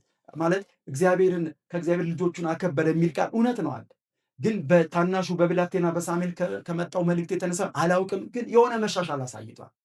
ለምን መሰላችሁ? ምዕራፍ 4 ላይ የሚገርመኝ ታቦቱ ምን ይላል መጽሐፉ ሲናገር፣ ስለ ታቦቱ ልቡ ተናውጦ ነበር እና ማን ነው መጥቶ ሪፖርት የሚነግረን እያለ ባለ ሰዓት አንድ ሰው ይመጣል እና የመጀመሪያ ልጁ ያወራው መቼም ልጅ ከባድ ነውና ልጆች ሞተዋል ይለዋል። ምንም አላለም። ከዛስ ታቦቱ ተማርኳል ሲለው ስለ ታቦቱ መማረክ በሰማ ጊዜ ወድቆ ሞተ ይለናል። ደንግጦ ሞተ ይለናል። አንገቱ ተሰብሮ መቀሳት ብቻ አድርገን እንዳናስበው ብዬ ነው። እውነት ነው፣ በዛ ውስጥ እግዚአብሔር የተናገሩት ተፈጽሟል። ግን ልቡ ጋር ለአልዎቱ የሆነ ጽኑ ፍቅር አለው። ታቦቱ ስላደረው መንፈስ ጽኑ ፍቅር ነበረው። ወረድ ስትሉ የፊንሐስ ሚስት አለች፣ እሷም ሰምታለች። ቢያንስ 2 መቶ ሰምታለች። ባልሽ ሞቷል፣ የባልሽ ወንድም ሞቷል፣ አማችሽ ኤሊ ሞቷል። ያማል። ሌላ ደግሞ የምስራች እዚህ ጋር እየተነገራት ነው። ስታምጥ ልጅ ወልዳለች። ደስ ይበልሽ ወንድ ልጅ ወልደሻል። እሷ ሐዘኑም ውስጥ አልነበረችም፣ የመወለድ ደስታ ውስጥ አልነበረችም። ካቦዱ ጋር ናት። እግዚአብሔር ክብር ያለበት ሪቫይቫል የመንፈስ ቅዱስ ያደረበት ታቦቱ ተማረከ፣ እሱ ጋር ናት። ስለዚህ ምን አለች? ኢካቦድ ሆኗል አለችና ልጇን ኢካቦድ አለችው ይላል። ለአልዎቱ ጽኑ ፍቅር ሲኖራችሁ እንደዚህ ነው። የቤተሰብ ደስታ፣ ሰው እየተደሰተ፣ ሰው እየጨፈረ፣ ሰው እየዘለለ። ብዙዎቻችሁ ይህን ስል ሰምታችኋል። ዛሬም ልበለው በዩቲዩብም ልንገራችሁ። አንዳንድ ጊዜ ይቅርታ አድርጉልኝ፣ ተነክተው ከሆነ እኔ ችግር የለብኝም። በጣም ልብሳቸውን አዋራ እስኪቦን ድረስ አንዳንድ ቁፍር ሰው እየዘለለ ሳይ ውስጤ ያዝናል። ያምልኩ፣ ችግር የለብኝም። ግን ካቦዱ ሄዶ አንዳንድ ሰው ደግሞ የሆነ ሀዘን ሲገጥመው አንድ ዘማሪ ዘምሮታል። ቢኒያም መኮንን የሚባለው ዘማሪ ሲዘምር እሱ መዝሙር እንዴት እንደዘመረው ራሱ ምስክርነቱን ሰምቻለሁ። አያቱ ሞተውበት ነው እና የመዝሙር የመጣው በጣም ይወዳቸው ስለነበር አያቱን አያቴ ከሞተች በኋላ አለ በቃ ምለምድ አልመሰለኝና ለመድኩት አለ። ሞቷን ለመድኩት። ከዛ በኋላ ይህን ዝማሬ ዘመርኩት አለ እና እኔ አልችልም ከጠረን ርቄ ሰው አጠገብ ያለ ወደ ቅርቤ ሞቶ ልለምደው እችላለሁ፣ ከጠረን ግን ርቄ አልለምደውም አለ።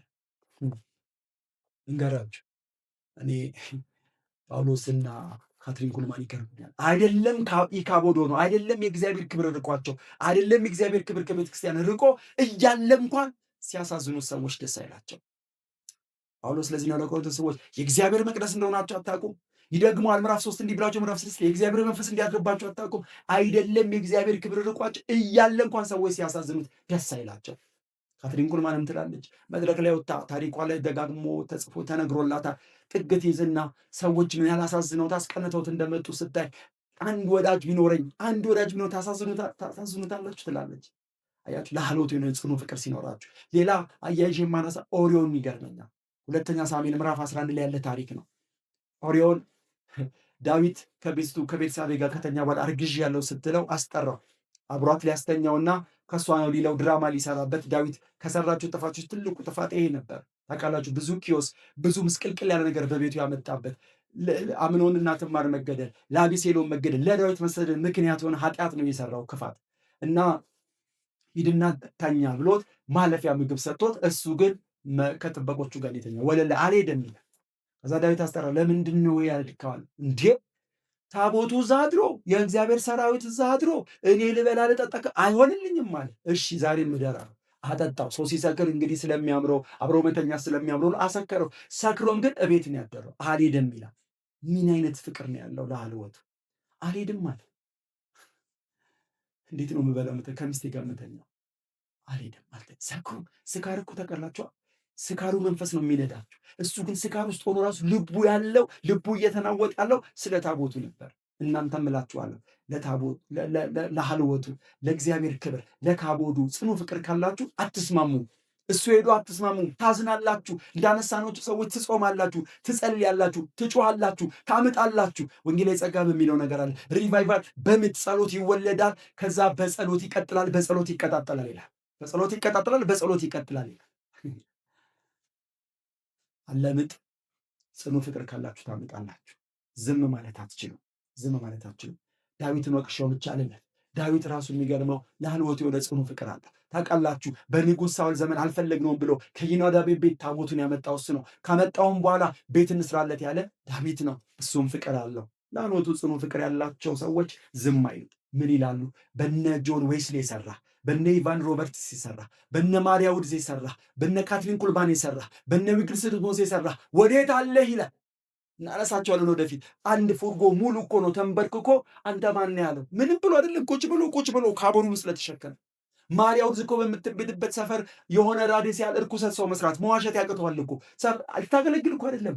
እናንተ ቤት ልትጎመኝ በዚህ ዘመን ብትኖር ብትመጣ እዛ አካባቢ ሰው እንደልቡ መሆን አይችልም። ለምን? ካቦኑን ተሸክማ የምትወጣ የምትገባ ሴት ነበረች። 100,000 ሰው ብታገለግል ታውቃላችኋ፣ 10,000 ሰው አካባቢ እጇን ሳትጭን ምንም ሳትለው ሰዎች ይፈወሱ ነበር። እንዴት አለ ያክብር! ወዴታ ካትሪን ኩልማን ለእንግድነት ባደረችበት ክፍል ልታገለግል ነገር በምታድርበት ገስት ሃውስ ውስጥ እኮ ሰዎች እንደልባቸው መሆን አይችልም።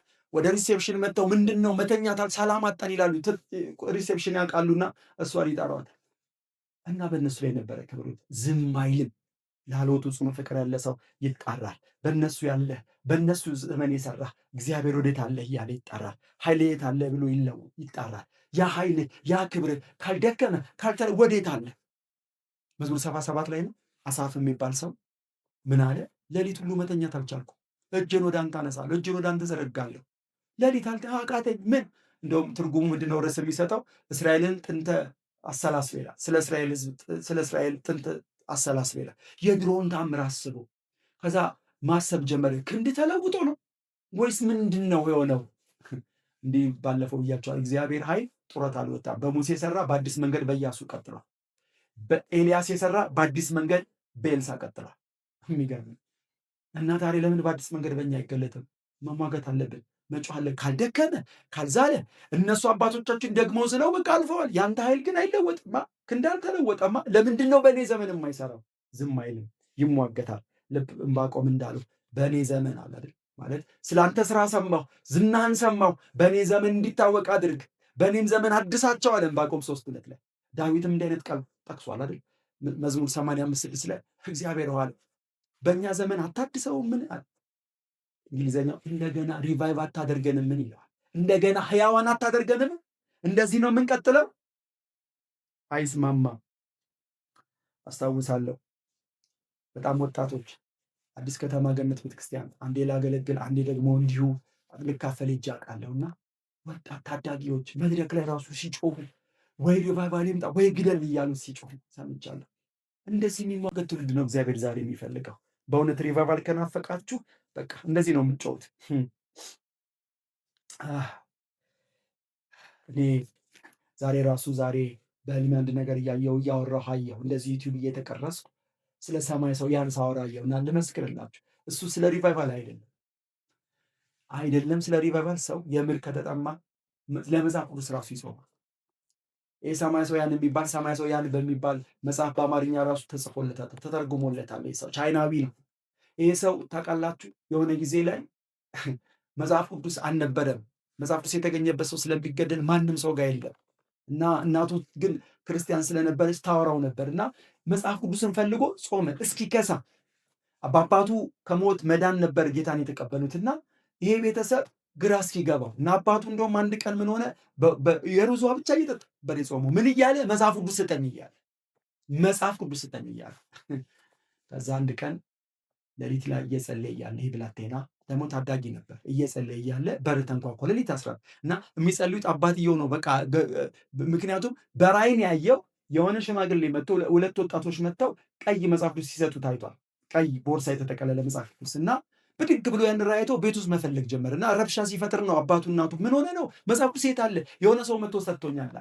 በቃ አባትየው በጣም አዘነ። እጅ ልጅ አባት እግዚአብሔር ሆይ ለዚህ ነው እድሜ የቀጠልክልኝ ልጄ ሲያብድ ለማየት ነው ብሎ እየጸለየ ያለ በር ተንኳኳ። ሌሊት 11 ሰዓት ላይ ሲከፈት እንዳየው አይነት መጽሐፍ ቅዱስ የያዙ ሰዎች ነበር የመጡትና አይደለም ለሪቫይቫል ሰው ለመጽሐፍ ቅዱስ እንኳን እንደዚህ ተሟግቶ መጽሐፍ ቅዱስ ይቀበላል እያልኳችሁ ነው።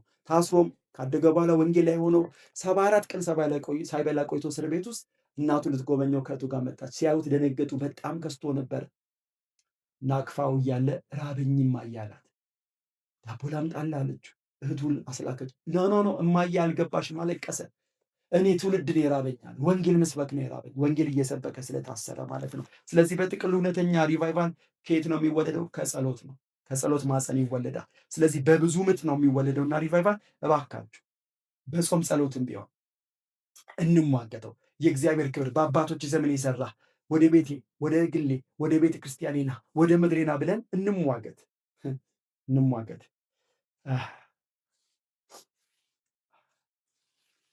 ወደ መጠቅለያው እየመጣሁ ነው። ዛሬ ላይ ያሉትን አብዛኛውን ቅዱሳን ስናይ ከዚህ አንገብጋቢ ጉዳይ ዘወር ብለዋል። እንደዚህ እየከፈልኩ ላሳያችሁ። አንዳንዶቹን ስመለከት የሚያንገበግባቸው የሚሟገቱለት ጉዳይ የመብል ነው፣ የመጠጥ ነው። ግን ክርስቲያን ለእነዚህ መሟገት የለበትም። መጽሐፍ ቅዱስ በግልጽ አስቀምጦልናል። መጽሐፍ ቅዱስ ብሉይ ኪዳን ላይ ምን ይላል? መኖሪያ የዘላለም አምላክ እግዚአብሔር ነው ይላል። ልብ በል። ሊገቡ እኮ ጥቂት ሲላ ዘዳግም 33 ላይ ያለቃል ነው። ሊገቡ ከነዓን ሊገቡ ጥቂት ቀርቷቸው ሙሴ ሊሞት ሲል ምን አለው? የወላ እስራኤል ሆይ ስማ፣ ይሽሩ ነው ይሰማ፣ ልንገርህ መኖሪያ የዘላለም አምላክ ነው። አዲስ ኪዳን ላይ ኢየሱስ ሉቃስ 12 ላይ ምን ብሎናል? ስለሚበለስ አትፈልጉት አትወላውሉ ነው ያለው። አያገባችሁ፣ አስቀድማችሁ እግዚአብሔር መንግስት ጽድቁን ፈልጉ፣ ሌላው ይከተላችኋል። ሌላው ይጨመራል። እሱ ጭማሪ ነው፣ ዋና አይደለም። እሱ ይከተላችኋል። እናንተ ግን የእግዚአብሔር መንግስት ፈልጉ። ስለመብል ስለሚበላ ስለሚለበስ አያገባችሁም ማለት አሕዛብ የሚፈልጉት የለ ብሎ ምሳሌ የሰጣችሁ ታስታውሳላችሁ። እንደው ወደ ላይ ራሱ ብንሄድ ስለ ድንቢት ምሳሌ ሰጥቷል። 5 ድንቢት በ10 ሳንቲም ይገዛል። አንዷ ድንቢት ግን ያለ እግዚአብሔር ፍቃድ አትወድቅም እና ከነሱ አትበልጡም፣ ከድንቢት አትበልጡም። የክርስቶስ ደም የተከፈላችሁ የእግዚአብሔር ሕዝቦች እናንተ ከሱ አትበልጡም። እኔ እምላለሁ። ወፍን ምሳሌ ያነሳል። የማቴዎሱ ደስ ይለኛል። የሰማይ አባታችሁ እኮ ነው የሚመግባቸው። የፈጠራችሁ አይደለም። ለእነሱ ፈጣሪ ነው፣ ግን አባት አይደለም። አባት ለእኛ ነው። የሰማይ አባታችሁ እየመገባቸው። እስቲ አበቦችን ተመልከቱ እንዴ! አንዱንም እንኳን ያ ሁሉ ባለጠጋ የነበረው ሰለሞን አልለበሰም፣ እንደነሱ አልዘነጠም። እና ለአበባ ይገደድ እንደዚህ አበባ ያዘነጠ እናንተን አያለብሳችሁም? እናንተ የመን የጎደላችሁ ብሎ አትፈልጉት አትወላውሉ አለ። አንዳንድ ሰዎች እንደዚህ ብሎ ይቅርታ የዕለት እንጀራ ስጠን ተብሎ ተጽፏልና የዕለት እንጀራ ስጠኝ የሚለው እንጀራ ኖ መጽሐፍ ቅዱስን በደንብ ስታጠኑ የዕለት እንጀራ ማለት የዕለት ፍቃድን ክፍሉን አባታችን ጸሎት ላይ በደንብ ይሁን ፈቃድህ በሰማዮች እንዲሁ በምድር በእኔ ትሁን ብለዋል። ምክንያቱም ምዕራፍ 11 ላይ እንደዚህ ብሎ የአባታችን የጸሎት አስተምሮ ምዕራፍ 12ን መጥቶ አትፈልገው እንጀራን አይልም። ስለ እግዚአብሔር ፍቃድ መሆኑን የምታውቁት ዮሐንስ 4 ላይ የኔ መብል የላከኝን ፍቃድ አድርግ ነው ሲል ነው። ታውቁታላችሁ። በደጅ ቆሜ አንኳኳለሁ፣ ቢከፍትልኝ ወደ እሱ እገባለሁ፣ ከእርሱ ጋር እበላለሁ ሲል ይገባችኋል። አብሮ ሊያወራን ይፈልጋል። የዕለት እንጀራ ማለት እሱ ነው። ፍቃድ በሰማይ እንደሆነች እንዲሁ በምድር ትሁን፣ ዛሬ ምን ላድርግ ትወዳለህ በሉ ነው እንጂ ከእንጀራ ጋር የተያዘ አይደለም። ስለዚህ ራስ ስለሆነ ኢየሱስ ኤፌሶን 5 ምሳሌ ስለ ባልና ሚስት እንደሰጠው ራስ አንተ ሚስት አካልን ትከባከብ የለ ሚስትህ አካል ናት ተንከባከባት እንዳለ ኢየሱስም ለቤተክርስቲያን ያደረገው እንደዚህ ነው። ቤተክርስቲያንን ወዶ ነፍሱን አሳልፎ ሰጥቷታል። ስለዚህ ቤተክርስቲያንን ይንከባከባል። እዚህ የሚበላ የሚጠጣ የእናንተ ጉዳይ አይደለም። አንዳንዱ ግን እንደዚህ ልበል አልፈርድበትም። አንዳንድ ቅዱሳን ከተሰበከው ስብከት የተነሳ በተለይ ብልጽግና ወንጌል የእምነት እንቅስቃሴ የሚባለው ትምህርት ሰውን ከምድር ጋር ያጣበቀ ከምድር ጋር የሰፋ ትምህርት። ስለዚህ ከሰማው ትምህርት የተነሳ ከሰማቸው ከምድር ጋር የሚያጣብቅ ትንቢት የተነሳ ሰው ምን ሆኗል ማለት ነው? እግዚአብሔርን ሳይሆን የእግዚአብሔርን ፈላጊ ሆኗል። እግዚአብሔር እንደዚህ አይነት ነገር ባይዘው ዞር ያደርጉታል። ኢሳይያስ እንደዛ የሚሟገተው በ3 ምዕራፎች ላይ ለምንድን ነው? መጨረሻ ሰማዮችን ምን ነው ቀደ ብትወርድ የሚለው ላይ ትንሽ ፍንጭ ይሰጠናል። እዛ ክፍል ላይ ወደ ቁጥር 7 ኢሳይያስ 64 ላይ ምን እንደሚል ታውቃላችሁ? አንተን ሊይዝ የሚያስብ የለም ይላል። አንተን የሚፈልግ በጸሎት ስምን የሚጠራ አንተን የሚፈልግ የለም። አንተን ለመያዝ የሚያስብ የሚሞክር የለም። ስለዚህ ምን አደረግ? ፊትን ሰወርካል። ሐዋርያት ሥራ ምዕራፍ 7 ላይ እስጢፋኖስ ስለ እስራኤል እንዴት እግዚአብሔር ዞር እንዳለ የዘጸአት 32ቱን ታሪክ ሲናገር ከፊት ከፊት የሚሄድ ጥጃ ስራልን አሉት። ከዛ እግዚአብሔር አየ፣ ለካ እኔም ሙሴም እዚህ 40 ቀን እያወራን ስንቆይ እነሱ የፈለጉት ከነዓን መግባት እንጂ ስለማወራው ነገር አይደለም። እኔን አልፈለጉም። ስለዚህ ሙሴ ያለው መልአኬን እልክላቸዋለሁ፣ መግባት አይፈለጉት ይሂዱ አለ። ሙሴ ኖ ኖ ኖ አለ፣ አንተ ካልወጣህ አብረን ካልወጣህ አታውጣን አለ። ህዝቡ ግን ምግቡን ነው ገብቶ ቶሎ በባርነት የኖረ ነው ግብፅ፣ በቃ ከነዓን ገብቶ ወተትና ማሩን የታየ እና ደስ ይለኛል። እስጢፋኖስ እንደዚህ አለ ሐዋርያት ሥራ 7:42 ሲናገር እግዚአብሔር ግን ዘወር አለ። ዛሬ ፊቱን ያዞረብን ለዚያ ይመስላችሁ? እግዚአብሔርን ሳይሆን የእግዚአብሔርን እየፈለግን ስለሆነ ፊቱን አዙሮታል። ስለዚህ እንደ ኢሳያስ መሟገት የለብንም፣ ወዴት አለ ማለት የለብንም። እና አንዳንዱ ስለ እግዚአብሔር ክብር ሳይሆን ስለሚበላ አያገባም ስለተባለው ጉዳይ እሱ ላይ ሆኖ እንዲህ አይነት ትግል እየታገለ አይደለም። ዛሬ አንድ መልእክት ላስተላልፍላችሁ። እግዚአብሔር አንዴ እንዲህ ብሎ የማገለግልበት ህብረት ተናግሯል። የትግላችሁን አቅጣጫ ቀይሯል። ስለ ኑሮ በተለይ አሁን ላይ ዘመን ፍጻሜ ላይ እናወራዋለን። አውቆ የኢኮኖሚ ግሽበት ፈጥረውብናል። በዚህ ዘመን ስለ ኑሮ ነዳጅ ለምን 20-30 የፈለገውን ይጨምር አያገባኝም ስላል የእኔ ጉዳይ የሚያገባው እሱ ነው። አያገባኝም ማለት የትግላችሁን አቅጣጫ ቀይሩ።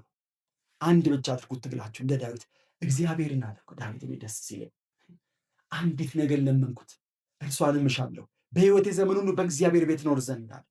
እግዚአብሔር ደስ የሚያሰኘውን አይዘን እሱ ጋር ሆኜ በእግዚአብሔር ቤት ሆኜ ሁልጊዜ እግዚአብሔር ቤት ሆኜ እግዚአብሔር ምንድን ነው የምትፈልገው? ምንድን ነው ደስ የሚልህ? እሱን አይ ዘንድ በመቅደሱ ያለውን ውበት እመለከት ዘንድ ክብሩንም እሷን አንዲት ናት እሷን ነው የምሻዋል።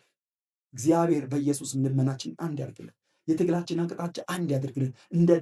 እንደ ያዕቆብ በቃ የሚበላ የሚጠጣ እንዳልሆነ እኮ ስለገባው ነው ቤተሰቡን እንዳለ ወደዚያ ማዶ አሻግሮ ከያቦቅ ወንዝ ማዶ አሻግሮ ማንም ጋሬጣ ሳይሆንበት ነው እግዚአብሔርን አግኝቶ ካልባረከኝ አልለቅም ያለ። ምን ይሆን የኛ ጋሬጣ ዛሬ? የኑሮ ጉዳይ ይሆን እግዚአብሔርን ክብር እንዳንል ያደረገ? ምናልባት አብዛኛው ከሚሰበከው ስብከት ትንቢት የተነሳ እንደዛ የሆነ ብቻ አይደለም ያለው። አንዳንዱ ደግሞ ጥሩ እየለመነ ኑሮ ሲከብደው ያስተወው መከራው ችግሩ ያስተወው። ዳዊትን ዝም ብላችሁ አጥኑት። መዝሙረ ዳዊት ላይ ደስ ይለኛል ርዕስ ማየት። መዝሙር 27 ላይ እንደዚህ ያለ ዳዊት ምዕራፍ 63 ላይ ንጉሥ ሳውል ሲያሳደው ምንድን ነው የለመነው? አምላኬ ወደ አንተ ገሰግሳለሁ፣ ነፍሴ አንተ እንደጠማ ስጋ እንዴት ናፍ እያለ እንጨትና ውሃ በሌለበት ምድረ በዳ ስጋ አንተን እንዴት እያለ ወርዶ ደስ ይለኛል። በሌሊት እንኳን አስብሃለሁ አለ። ትርጉሙ ላይ ሌሊትም እንኳን ስለአንተ አሰላስላለሁ። ይሄ ክፍል አንዴ ነካኝ። ለምን መሰላችሁ? ምድረ በዳ ነው ያለ። ቀባኝ ሳይለው የቀባው ቅባት እግዚአብሔር የቀባው ቅባት ነው ስደት ያመጣበት በሳውል እና ምድረ በዳ ተንከራቶ እንጨቱ ውሃ በሌለበት ተንከራቶ እያነጻጸረ ከመሰል አይተኛም። ሌሊት ራሱ ያሰላስላል እና ቁጥር 8 ምን አለ? ነፍሴ አንተን ተከትሎ የሙጥኝ ብላለች። ልፍ እንበል ባጠፋው ቅድም ባልኩት በቤርሳቤ ታሪክ ምክንያት ጥፋት ምክንያት ስደት መጥቶበት ከአቢሴሎም ተሰድዶ በነበረበት ሰዓት መዝሙር 147 ሲናገር ባይዘዌ የመዝሙር 27ቱ አንድ ናት ልመና እናት አባቴ ትተውኛል። እናት አባቱ በተዉት 17 ዓመት ሳይሞላው አንዲት ናት ልመና። ንጉሥ እያሳደደው ረሃብ ያንተ ነህ። ልጅ እያሳደደው ከብዙ ዓመት በኋላ ደግሞ ንግስና ላይ ከወጣ በኋላ ምን ነበር ጸሎቱ ሲባል ትዝ ይላችኋል። ንስሐ እንኳን ሲገባ መንፈስን አትውሰድብኝ፣ ሳኦል ንግስና አይወሰድብኝ ያለው፣ ሳሙኤልን ልብሱን ይዞ በሽማግሌዎች ፊት አክብረኝ ያለው። ዳዊት ግን እንደሱ አይደለም ያለው፣ መንፈስን አትውሰድ፣ በድያለሁ ይቅር በለኝ፣ ግን መንፈስን አትውሰድብኝ ያለው እና አሁን መዝሙር 143 ቁጥር 6 ላይ ሲናገር ነፍሴ እንደ ምድረ በዳ አንተን ልጅ እያሳደደ ነፍሴ እንደ ምድረ በዳ አንተን እንዴት ተጠማል። ስለ መከራ ግድ የላችሁ። እሱ በምክንያት ነው። እሱ ሳያውቀው በሕይወታችን የሚሆን ነገር የለም። የኢዮብን መጽሐፍ ሳነብ የራሴን ሕይወት ሳይ እንደዚህ ያልኩኝ፣ እግዚአብሔር ሳያየው፣ እግዚአብሔር ሳያውቀው፣ እግዚአብሔር ሳይፈቅድ በሕይወቴ ምንም የሚሆን ነገር የለም። ለጥቅሜ ነው የሚሆን ወይ ሊያስተምረኝ ወይ ደግሞ እየሰራኝ ነው ለክብሩ። እንደዚህ ብዬ ነው ማምን። ስለዚህ መከራም ይህንን የጸሎት ርዕስ ገለል ላይ አድርግባችሁ። ይህን ልመናችሁን ቀጥሉ፣ ተሟገቱ። ሌላ ለአንዳንዶቻችሁ ደግሞ ልምከራችሁ። ምናልባት ድካም ይሆን ድካም፣ ዝለት፣ በቃ ስትደግሙ ስትዝሉ እኔ ለክብር የታጨው አይመስለኝም። በእኔ ሕይወት ክብርን የምትገልጥ ማን ያላችሁ?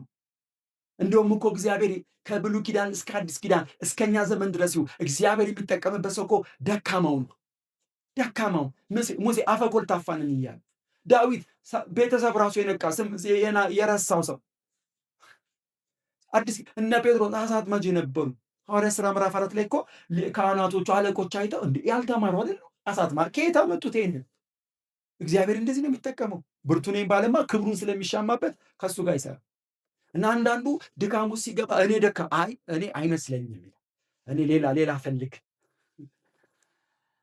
ልንገራችሁ፣ ክርስቶስ ሰርቶ የጨረሰው ስራ አለ። ኃጢአት ለሚያስቸግራችሁ ኢየሱስ መጽሐፍ ቅዱስ ሲናገር ከእንግዲህ በኋላ ኃጢአት እንዳይገዛን የኃጢአት ሥጋ ይሻር ዘንድ አሮጌ ሰውነታችን ከእሱ ጋር እንደተሰቀለ እናውቃለን ይላል እና እሱም ያለቀ ጉዳይ ነው።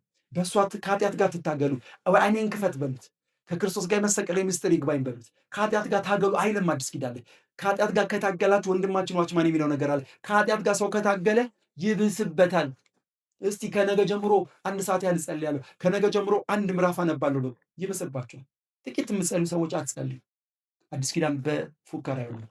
ኃይሌ በድካም ይገለጣል እንዳለው ጸጋው ነው የሚረዳ። ስለዚህ ድካምም ያስረሳችሁ እባካችሁ እንደገና ተመለሱ። አንዳንዶቻችሁ ደግሞ ጸልያችሁ የክብሩ መገለጫ ጊዜ ረዝሞባችሁ በተስፋ መቁረጥ ፌርማታ ያወረዳችሁ፣ ተስፋ መቁረጥ ጋሬጣ የሆነባችሁ፣ እንደ ያዕቆብ መታገል ጀምራችሁ የታለ ሪቫይቫል ብላችሁ የተዋችሁ እንከራችሁ ግዴላችሁ። እግዚአብሔር በቀጠረው ሰዓት ይመጣል። ሰይጣን በጣም ተንኮለኛ ነው። ሰሞኑን አንድ በነበረን ምሽግ ላይ እንድትት የተናገረችው ነገር ውስጥ ቀርቷል። እቺት እታችን ፀሐይ ትባላለች። ቀጠሮ ዕለት የምታገለግል እህት ናት። አልረሳውም። አንድ ጊዜ የዛሬ ዓመት መታ ስታገለግልን የዛሬ ዓመት አካባቢ ጸሎት ዘር ነው አለችን። ውስጣችን ተቀረቀረ። ጌታ 3 ቀን እየጾመች እያለ ሰይጣን በጣም በጣም ተንኮለኛ ነውና በዚህም ሳምንት በነበረ ምሽግ ያለችን አልረሳውም። ጸብ አጫሪነትን ያዛችሁት አለ። ጸብ እያጫራችሁ ነው ከሰይጣን ጋር። እውነት እንደዚህ እኮ ነው ከምሽግ ስትወጡ ለበቀል የሚጠብቃችሁ። በተለይ እንደዚህ ሪቫይቫል የሚል ጸሎት አይመቸውም። ልንገራችሁ፣ እንማሯለን ወደፊት። ሪቫይቫሉ ከመጣ በኋላ ደግሞ መከራ ያምሳል። መጽሐፉ እኮ ሲናገር ኢየሱስን እየመሰሉ ሊኖሩ የሚወዱ ይሰደዳል። የሚወዱ የሚፈልጉ ገና መፈለግ ከጀመር የኢየሱስን ጌትነት ምድር ላይ እንድትገልጠው ስለማይፈልግ መከራውን ያበዛባል። ሪቫይቫል የምትጸልዩ ሰዎች ሰይጣን መከራ ያበዛባችኋል። ተስፋ ሊያስቆርጣችሁ የታለ ለመንክ ይላችኋል። እስኪመጣ ድረስ ለምን እየለመንኩ አልሞትም? እኔ እንደዚህ ነው የወሰንኩት። 20 ዓመት በላይ ለምኜዋለሁ። አዎ ግን በእነዚህ 20 ዓመት በላይ ውስጥ ግን በማል ኦን እንደፋለንኩም ሆኛለሁ። አንዳንድ ነገሮች ሲገጥሙኝ ሆኛለሁ። ከቅርብ ጊዜ በኋላ ግን ነው እስኪመጣ አላቋርጥም። እናንሳናችሁ አባቶች መጾማችሁን ትቀጥላላችሁ። በጾም ጸሎት ጭምር ትሟገታላችሁ። እያመማችሁም ትጸልያላችሁ። መንፈስ ድካምን ያግዛል ይላል። ድካምን አልፎ ህመምን አልፎ በእናንተ ውስጥ ያስቀጥታል። አትሰለቹ፣ አትደክሙ፣ አትዝሉ። ካልመጣ አላርፍም ትላላችሁ። እንደ ዳዊት አላርፍም፣ አልተኛም፣ አላርፍም ትላላችሁ። ስለዚህ ድካምም ዝለትም አያዛችሁ። ፌርማታ ያወረዳችሁ ተመለሱ። የእግዚአብሔር መልእክት ነው። ዳዊት የእሴይ ልጅ ዳዊትን አገኘሁት ቅዱስን ቅባት ቀባሁት ያለው ቆይቼ ደጅ ጠናሁ ስላለ በቆይታ ደጅ ጥኑ። እግዚአብሔር በቀጠረው በወሰነው ሰዓት ድንገት ይመጣ። ሃሌሉያ ሃሌሉያ። እንደዚህ በጣም አስባለሁ። መሳፍንት ምዕራፍ 5 ቁጥር 7 ላይ አንድ ቃል አለ አይደል? አንቺ ዲቦራ አንቺ እስክትነሺ ኃያላን አነሱ፣ ኃያላን አለቁ ይላል። እንደዚህ አስባለሁ። ምድረ በዳችንን እያራዘምን እግዚአብሔር የመጎብኘት ጊዜ አንዳንድ ጊዜ እኛን ያራዘምነው እላለሁ። በቂ ዝግጅት ባለማድረጋችን የመከሩ ሰራተኛ አንሶበት እኛ ይሆን እላለሁ። በዚህ መሃል ኃያላን እያነሱ ነው፣ ኃያላን እያለቁ ነው። ሲሳራ የሚባለው ሰው እስራኤልን እየጨፈጨፈ ነው። ባሪቅን ሂድ ብለው መጀመሪያ አልሰማትም። ለሁለተኛ ፈርቶ፣ ምክንያቱም ሲሳራ 900 የብረት ሰረገሎች ነበሩት።